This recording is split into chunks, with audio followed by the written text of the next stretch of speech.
दोस्तों, आप लोगों को याद होगा कि पावर स्टार पवन सिंह का पिछले साल एक मगही गाना आया था, जिस मगही गाने का नाम सेनुरा डाले से पहले था।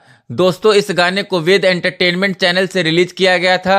दोस्तों, अब वेद एंटरटेनमेंट के मालिक केशव जी ने पावर स्टार पवन सिंह का वेद एंटरटेनमेंट से आने वाला लगन स्पेशल गाना के बारे में बड़ा बयान दिया है। उन्होंने क्या बड़ा बयान दिया है, उसकी पूरी जानकारी देने से पहले दोस्तों आपका स्वागत है मेरे चैनल ऑसम भोजपुरी पर। वीडियो को पूरा देखिएगा। वीडियो पसंद आए तो वीडियो को लाइक और चैनल को सब्सक्राइब कीजिएगा। दोस्तों, वेद एंटरटेनमेंट के मालिक केशव जी ने कहा कि पावर स्टार पवन सिंह का जो मगही गाना आया था उसको मगध के लोगों ने खूब प्यार दिया, और जब भी लगन आता है तो सेनुरा डाले से पहले गाना खूब बजता है।